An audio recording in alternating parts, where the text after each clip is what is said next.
If you still believe America's food system is rock solid, you are missing the signs.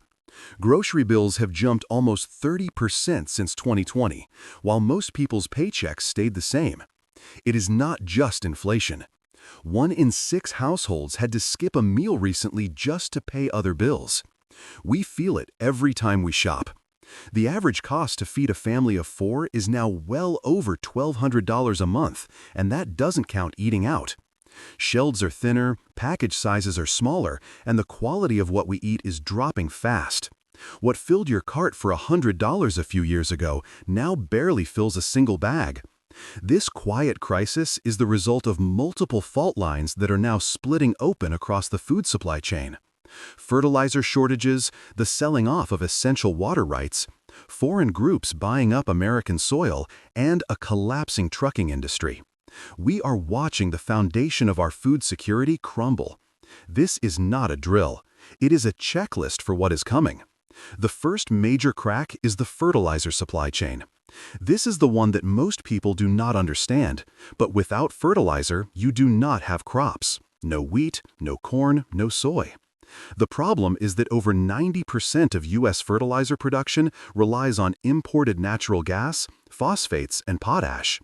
We are rapidly losing access to these sources.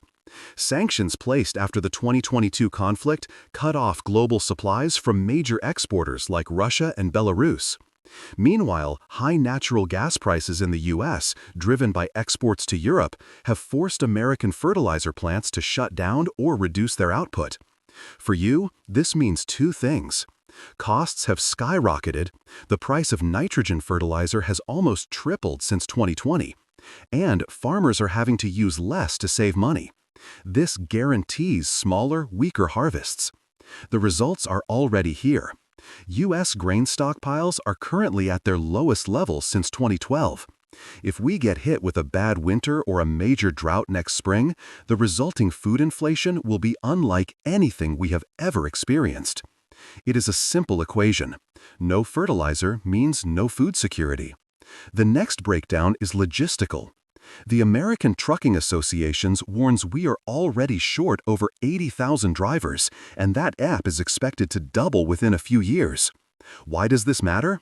Nearly 70% of all food consumed in the United States travels by truck. Everything from milk to meat depends on these aging fleets. The average age of an American truck driver is 54, and nearly a third of them plan to retire in the next 5 years. The industry cannot easily replace them.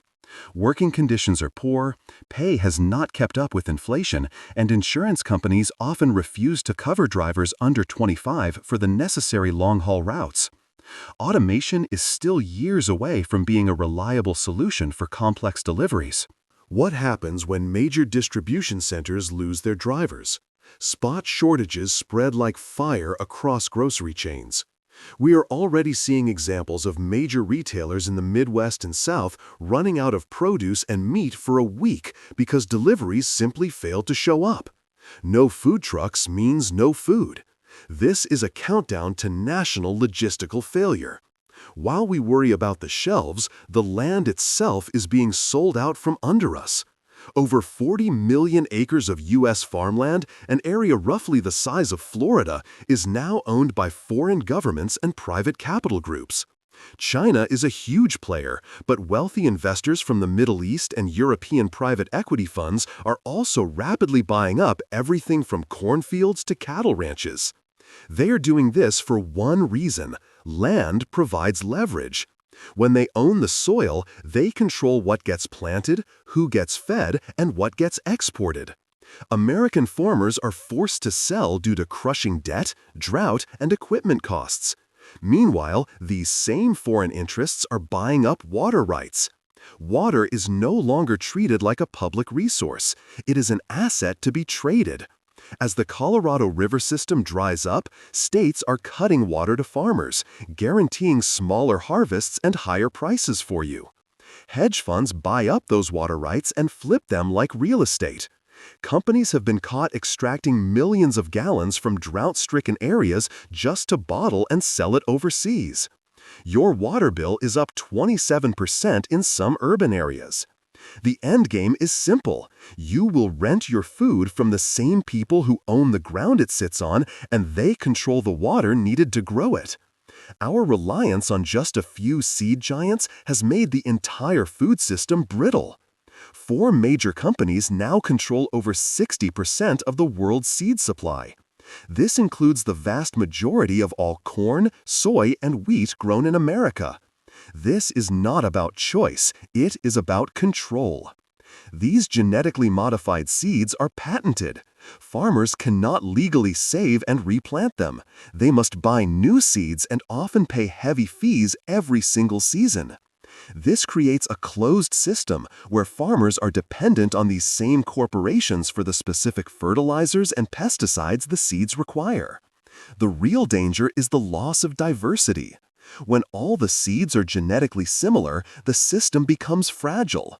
If a new pest or disease hits, like the fungus that recently destroyed thousands of acres of soybeans in the Midwest, it does not just affect one field, it affects all of them because the crops are all the same.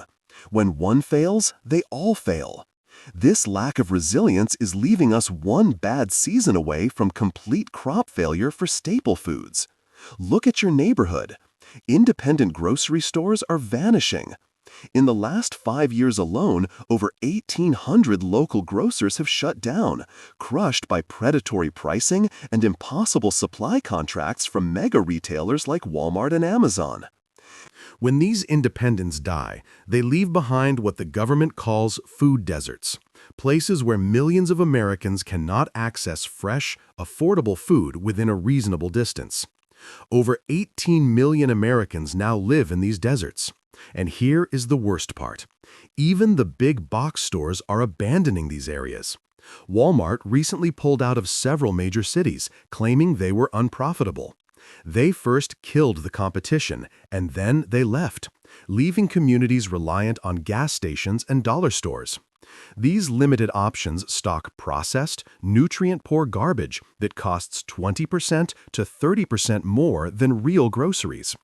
This is structural hunger creeping in quietly, not with a sudden famine, but with a simple 4-leaf sign on your corner store. The collapse is not a future event coming over the horizon. It is happening right now, in slow motion at the checkout aisle.